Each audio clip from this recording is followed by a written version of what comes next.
वातावरण 12:30 वाजले. सगळं काम आवरलं. आज खिचडी उशिरा केली होती, सगळ्यांना दिली, सगळ्यांनी खाल्ली. बापूही खाऊन गेलो. कोण आहे? तुला जेवढा लागतोय ना तेवढाच रिचार्ज मार. आपल्याला घरी वायफाय आहे यांना.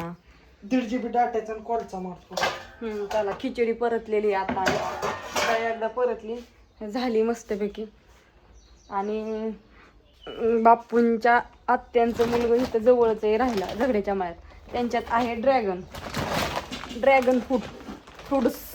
आणि हा त्या मामांनी आज उपास एकादश आहे म्हणून मोठी एकादश असते तर त्यांनी ड्रॅगन बघा कसले भारी दिले. अयो हाताने काहीच उचला नाही हो, मला दवाखान्यात जायचंय. हो का, आता ही खायला एकदम मस्त लागतं, छान सुंदर. आता ही का पाहिजे पोरांनी खाल्ली, तिकडे दिली आचमीच्या इकडं गिर मला पण ते एका ताटलीत पोरांना दिली, बापूंनी खाल्लं. आणि मग आणि आत्यान तिथं काय नाही, संध्याकाळून येतील तर दाखवीन मी त्या आल्या कधी येतात कधी नाही माहीत नाही, पण येतील आज. बस खाली. त्याला म्हणलं चला आपण दोघंच राहिलोय जेवायचं आता. ज्ञानेश्वरी ही सगळी जेवली. शुभ संध्याकाळ सगळ्यांना. बघा ना वातावरण कसलं मस्त झालेलं आहे. आबाळाला तर किती लाली आली वर. पक्ष्यांची चालल्यात वर भांडण. कशामुळे भांडण्या खायच्या ते मग काय माहिती. वेगळंच पक्षी आहे ते. कुठं बसावती त्यांना कळा नाहीच. चालल्यात भांडणं चांगली, चालू द्या. कुत्र्यांनी आपापल्या जागा धरल्या येरवाडी. एक तिकडं एक हिथं एक हिथं, एक कुठं हिंडतंय काय जण. मस्त छान वातावरण झालेलं आहे. चला आता स्वयंपाकाची तयारी करायची. आमची वारीला गेलेली गँग आली जवळजवळ, येईनच एक आता. कसं दिसतंय इकडचं बल लावलं तरी तिकडचं लावायचं राहिलं. लाईट लावूनच यावं लागेल. आज काय स्वयंपाक खिचडी करायची तेवढी.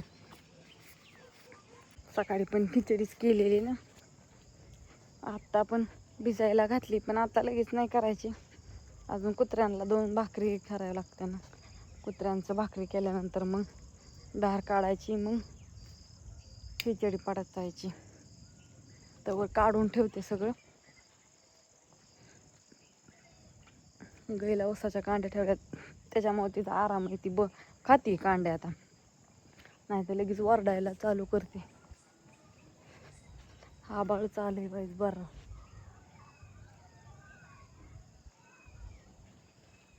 मस्त झाले संध्याकाळ वातावरण छान. बरं दिवस झालं संध्याकाळचं वातावरण दाखवलं नव्हतं. चला म्हणलं तुम्हाला दाखवू.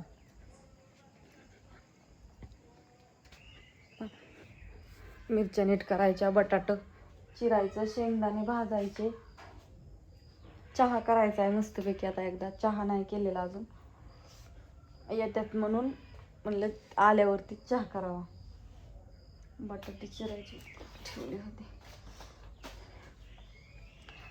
बटाटे सकाळी उकडून केलं तर, पण आता म्हणलं चिरूनच करावा. कुठं आता उकडायची नाही. संध्याकाळच्या नाश्त्याला खिचडी लागत थोडीच आपली लागते. धार काढून आणली. चला म्हणलं चूल पेटवा. पंढरपूरची वारी काय आली नाही. 8 वाजल्या तरी पत्त्या नाही. बापू गेल्यात आणायला, पण आता केव्हा येतात काय माहित नाही. मिरच्या नीट केल्या, बटाटा चिरलं आणि आता शेंगदाणे भाजाय टाकते. शेंगदाणे भाजतीन, बटाटा परतायला टाकते, म्हणजे खिचडी करायला. पोरांना पण भुका लागल्यात. 8 वाजल्या. खिचडी करायची. पापड इथं काय मगाशी तळलं होतं, खाल्लं ना? होय ग. चूल पेटणार नाही आता तासभर. कवर खेळत बसायचं हे चुलीला.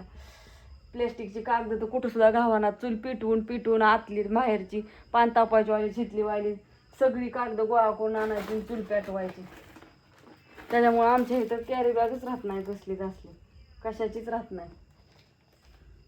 साऱ्या गोळा करून आणावं लागतं त्या.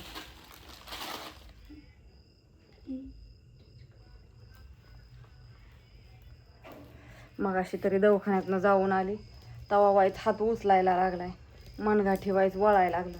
नाही तर मनगाठवलं इतकं दुखत होतं ना, मापच नाही काय. गोळ्यानं औषधं इंजेक्शन तूप दिली हाताला चोळायला. तेव्हा बरं वाटायला लागलं, काम सुसायला लागलं. दारी काढून आणली. आत्यान बापू कवा येतात माहीत नाही.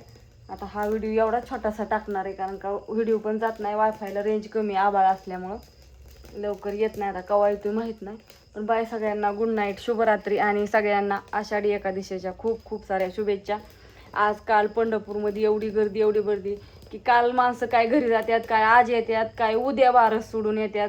जया त्याच्या मर्जीने असतं. कसं म्हणजे कोणाला कसं कोणाचं त्याच्या हिशोबाने ती तपली जाते ती घरी.